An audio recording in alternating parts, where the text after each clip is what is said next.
Et donc salut tout le monde, ici le BTG, et on se retrouve aujourd'hui non pas pour une nouvelle chronique, mais plutôt pour le premier épisode de la cinémanalyse. La quoi? La cinémanalyse. Mais qu'est-ce que c'est? Eh bien comme son nom l'indique, c'est une vidéo dans laquelle j'analyse une ou plusieurs œuvres cinématographiques. Waouh! Bon, on peut reprendre? Mais je t'en prie. Merci. De rien. Donc aujourd'hui, munissez-vous de votre batte de cricket, collez-vous un cure-dent dans la bouche et brandissez bien votre pinte de bière, parce qu'on va parler de la trilogie Cornetto. Et pour parler de la trilogie Cornetto, eh bien je ne serai pas seul, n'est-ce pas Lucie? Quoi? Attends Flo, tu tournes et tu me le dis même pas? Ouais, oui. Sur quoi l'émission? Paix et prospérité.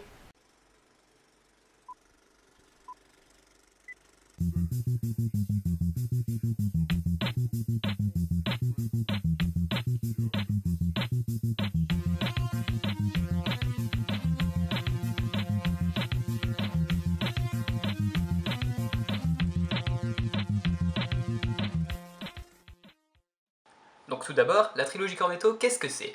Eh bien la trilogie Cornetto est une trilogie de films réalisée par l'excellentissime Edgar Wright entre 2004 et 2013 et écrite par Edgar Wright et Simon Pegg.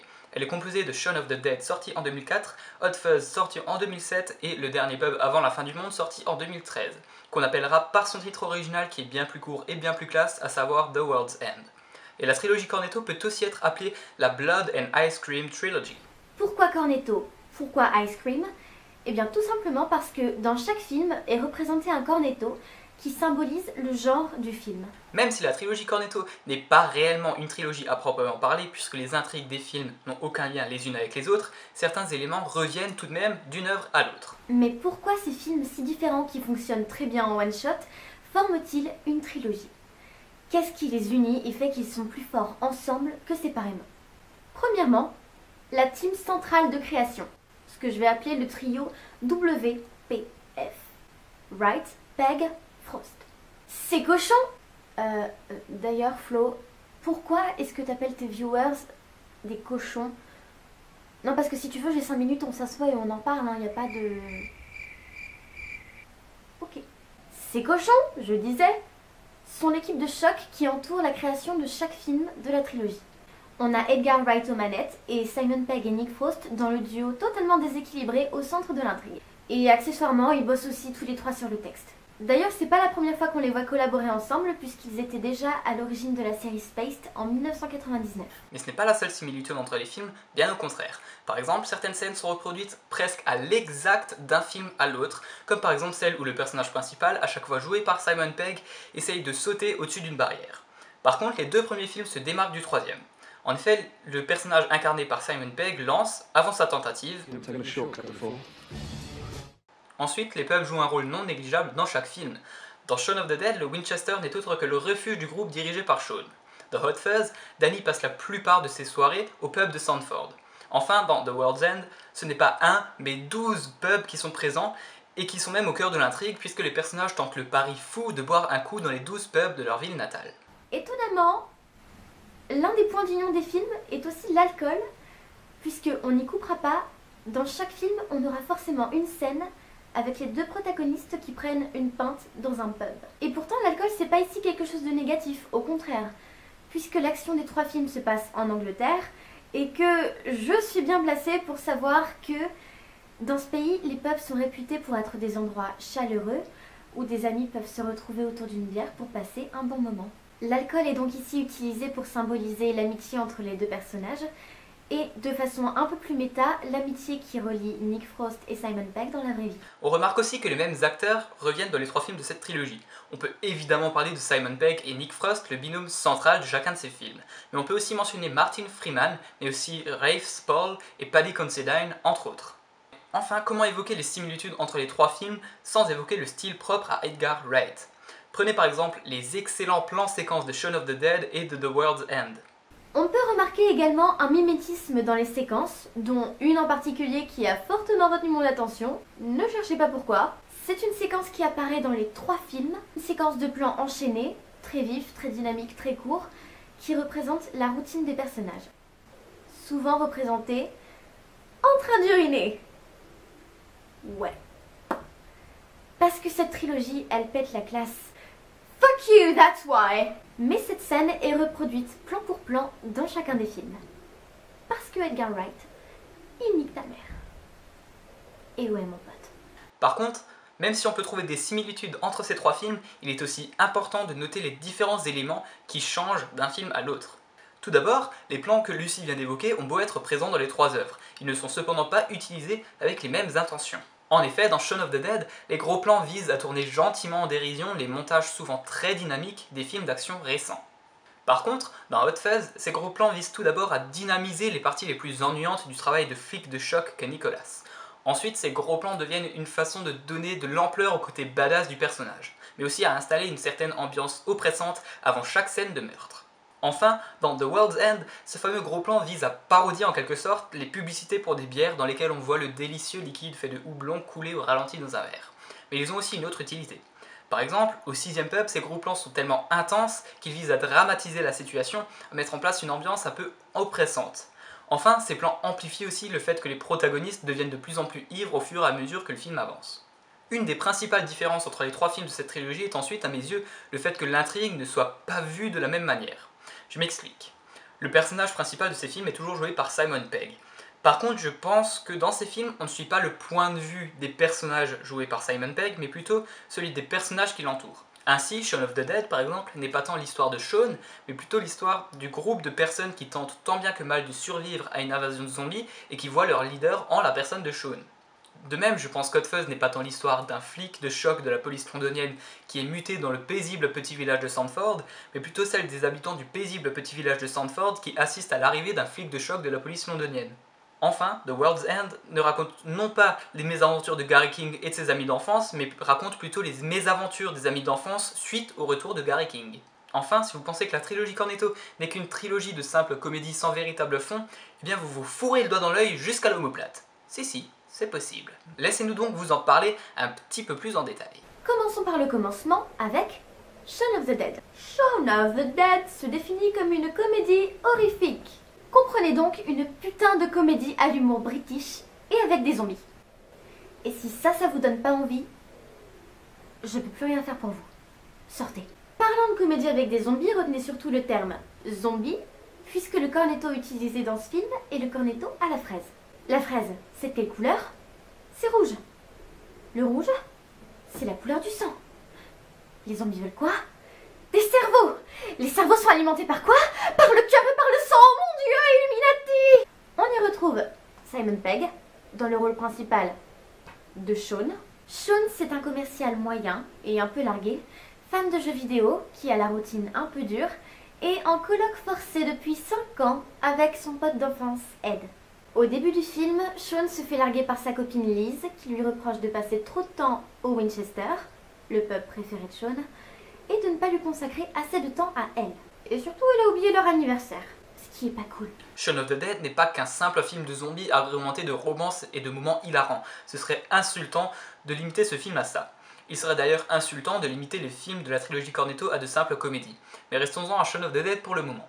En réalité, derrière les zombies, les gags imaginés par Edgar Wright et Simon Pegg et la romance entre Shaun et Liz se cache en réalité la quête d'identité d'un homme qui n'est que l'ombre de lui-même. Et je parle bien évidemment de Shaun. Au travers d'un plan séquence que j'adore, au début du film, on découvre le quotidien totalement monotone et banal de Shaun, qui traverse la rue pour aller acheter le journal à l'épicerie du coin. Dans ce plan, absolument rien d'anormal, on nous présente juste un schéma de plan qui va être réutilisé plus tard dans le film. Plus tard dans le film, on retrouvera exactement le même plan, à ça près que les circonstances auront un peu changé et que la contamination de zombies aura commencé dans Londres. Or, Shaun, totalement déboussolé par la perte de sa copine, ne fera absolument pas attention à ce qui se passe autour de lui, vous voyez bien comment vous êtes quand vous broyez du noir, et tombera sur un zombie dans la rue, allant jusqu'à penser que le mec est totalement déchiré, et donc continuant son chemin de manière la plus normale possible. En arrivant à l'épicerie, il y aura même un reportage à la télé sur l'invasion auquel Shaun ne fera absolument pas attention puisqu'il est tellement obnubilé par ses propres petits problèmes. Par contre, enfin, en arrivant chez lui, il va découvrir 2 zombies dans son jardin Ed et lui vont quand même décider de passer à l'offensive, avec des battes de cricket et des vinyles. On vous a dit que c'était la classe. Mais il y a aussi une autre interprétation possible à ces plans séquences. Ils représentent des scènes qui, visiblement, se déroulent tous les matins, si bien que lorsque l'invasion a commencé, Sean ne remarque même pas que tout se met à partir en sucette, tellement il est habitué à cette routine. De plus, comme on peut le voir à plusieurs moments du film, Sean ne sait pas réellement s'en sortir dans sa relation avec Liz. Cette relation dépasse. En fait, on a l'impression que Sean est avec Liz, pour être avec Liz. On ne remarque aucun engagement de sa part dans sa relation.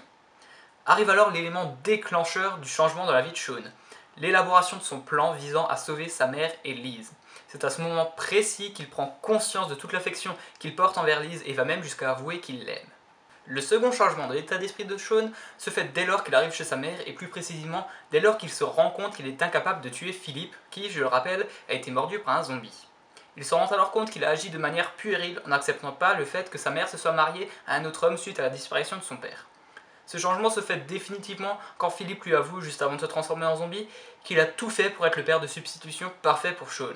D'ailleurs, Sean avouera finalement qu'il considérait bel et bien Philippe comme son père. Ensuite, dès lors que Sean prend la tête du groupe composé par lui-même, Liz, Ed, sa mère, David et Diane, il se retrouve face à ses responsabilités.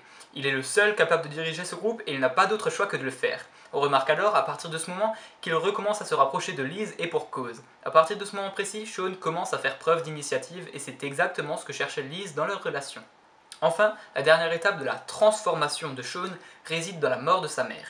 Il est forcé de couper définitivement les ponts avec elle et se retrouve désormais sans aucune figure paternelle ou maternelle. Sean est ainsi réellement devenu adulte. Le film est tellement drôle et rythmé par les plans précis au poil de cul près, pardonnez-moi l'expression, de Monsieur Wright. Monsieur Wright. Mais il serait surtout dommage de passer à côté de la critique sociétale qui nous est offerte. Pour synthétiser dans ce film, on nous dit que si jamais demain une apocalypse zombie avait lieu, personne n'en aurait rien à foutre. En effet, les gens sont déjà tellement obnubilés par leurs propres petits problèmes, que ce soit récupérer sa copine pour Sean ou asséner le plus de headshots possible à Call of pour Ed, qu'ils ne font même plus attention au monde dans lequel ils évoluent. On peut constater ça avec le plan d'ouverture et de générique, que je trouve absolument génial, et qu'il l'est encore plus quand tu fais l'effort de l'analyser, où on retrouve le personnage de Sean, Simon Pegg, au milieu d'un bus, puisqu'il va au travail, entouré par des gens au regard totalement vide. Dans la seconde version du plan, on retrouve Sean au milieu du film, qui se rend toujours sur son lieu de travail, entouré par les mêmes gens, sauf que... comment dire ? Il n'a pas remarqué que les gens étaient un peu plus blafards que d'habitude. Passons ensuite à Hot Fuzz. Le cornetto qu'on trouve dans ce film est un cornetto classique de couleur bleue. Et le bleu, c'est la couleur des Schtroumpfs? Des habitants de Pandora? Non. Le bleu, c'est la couleur de la police. Et ça tombe bien, puisque Hot Fuzz est justement une comédie policière. Et comme je l'ai déjà dit auparavant, ce film n'est pas tant l'histoire d'un flic de choc qui se voit muter dans un paisible village, mais plutôt un paisible village qui voit arriver un flic de choc. Et dans sa globalité, Hot Fuzz est une véritable satire des petits villages de campagne qui se ressemblent tous. Si, comme moi, vous vivez dans un village en pleine campagne, alors vous comprenez très certainement ce que je veux dire quand je vous parle d'une voisine qui passe le plus clair de son temps devant sa fenêtre à regarder ce qui se passe, à l'affût de la moindre information, à se mettre sous la dent et qui relaisse sans cesse les moindres ragots. On a tous une voisine comme ça. Et bien avec Hot Fuzz, Edgar Wright pousse ce stéréotype à son paroxysme. En effet, dans ce film, tous les voisins et voisines qui correspondent à ce stéréotype sont associés au sein d'un comité de surveillance. Alors c'est sûr, le but de ce comité est de se débarrasser des individus qui risquent de nuire à la réputation de Sandford. Mais l'idée est là. Il y a d'ailleurs une scène qui est bien représentative de ce stéréotype. Lorsque Nicolas va pour la première fois à la supérette avec Danny, une femme contacte la vendeuse en disant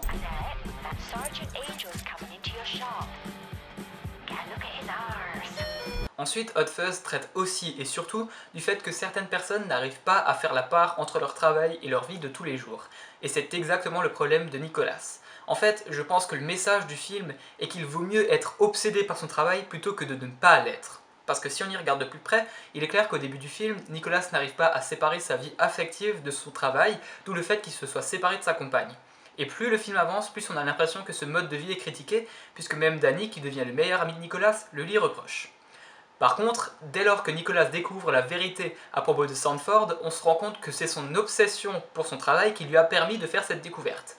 Si Nicholas n'avait pas été si obsédé par son travail, il n'aurait jamais découvert les véritables agissements du comité de surveillance. C'est donc là que réside, à mes yeux, la morale du film. C'est sûr qu'il est bon de se détendre, mais à trop se détendre, on risque de finir par être totalement aveuglé et avoir une vision erronée de la réalité. Enfin, finissons-en avec The World's End, dont la plus grande star du casting est le cornetto à la menthe, dont la couleur verte rappelle la couleur des aliens dans une grande majorité des films de science-fiction. Et The World's End est surtout, à mes yeux, le plus profond des 3 films de la trilogie Cornetto. Dans The World's End, on fait face à un thème un peu plus sérieux que dans les autres films, mais abordé toujours avec autant de légèreté et de dynamisme devant l'objectif de Wright. Il s'agit de l'alcoolisme, même si c'est la norme en Angleterre. Si. Ah si, je t'assure. Ok. 2 mots. Binge Friday. Et je dirais même plus. Plutôt que de parler uniquement de l'alcoolisme, The World's End nous parle d'un sujet sur lequel nombre de philosophes ont disserté depuis la nuit des temps, à savoir la liberté. Mais là où Edgar Wright et Simon Pegg auraient pu se contenter de balancer quelques punchlines portant sur l'accession à la liberté, eh bien ils poussent le propos bien plus loin en nous donnant un aperçu de la liberté vu à travers le prisme de l'alcoolisme.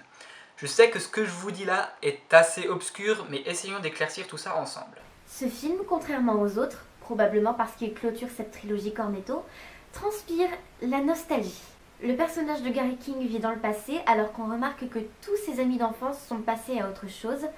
Ils ont évolué, ils ont une famille, une situation professionnelle stable, des occupations adultes tout simplement. Tandis que Gary a toujours le même look d'adolescent un peu attardé, le même amour d'enfance, les mêmes idéaux totalement décérébrés. Il souffrirait presque d'un syndrome de Peter Pan, alimenté par de la bière qui coule à flot. Gary n'est focalisé que sur une seule chose, cette tournée des bars dont il n'a jamais vu le bout, le Golden Mile. Le flashback qui ouvre le film nous raconte l'histoire de Gary et de sa bande d'amis qui, alors qu'ils étaient encore au lycée, se sont lancés dans une quête des plus incroyables, boire un coup dans les 12 pubs de leur ville natale. À la fin de ce flashback, Gary nous apprend qu'il ne s'est jamais senti aussi bien de toute sa vie. C'est d'ailleurs pourquoi il est devenu alcoolique par la suite. Il ne voulait qu'une seule chose, se sentir aussi bien à nouveau. Mais de son propre aveu, il n'y est jamais parvenu. C'est donc pourquoi il veut réunir ses anciens amis et tenter à nouveau leur pari fou. De plus, à la toute fin du flashback de début, on peut entendre la question « Just what is it that you want to do? » Ce à quoi une autre voix répond Well, we want to be free. We want to be free to do what we want to do. And we want to get loaded. And we want to have a good time. And that's what we're going to do. We're going to have a good time. We're going to have a party. C'est donc dans cette simple phrase que réside l'état d'esprit de Gary. Lors de sa première tentative, il se sentait bien et, pour la première fois de sa vie, réellement libre. Or, être dans un tel état est pour Gary le seul moyen de se sentir libre à nouveau. Voilà donc pourquoi il est devenu alcoolique. Ainsi, plus qu'une réflexion sur la liberté, The World's End est aussi une réflexion sur l'alcoolisme. Pourquoi les alcooliques sont-ils alcooliques? Eh bien, The World's End tente de répondre à cette question. Si on en croit le film, les alcooliques sont alcooliques car c'est pour eux le seul moyen de se sentir bien et libre. Enfin, The World's End n'est pas une critique bête et méchante de l'alcoolisme, bien au contraire. Le film suscite plutôt un sentiment de compassion envers les personnes qui sont dans un tel état, et plutôt que de leur cracher dessus, le film nous incite à tenter de leur venir en aide. D'ailleurs, à la toute fin du film, Gary se rend compte que ce n'était non pas son état d'ivresse qui suscitait ce sentiment de bien-être et de liberté, mais plutôt le fait de passer un tel moment avec ses amis. C'est donc pourquoi, à la toute fin du film, Gary devient sobre et reste avec les clones des versions jeunes de ses amis.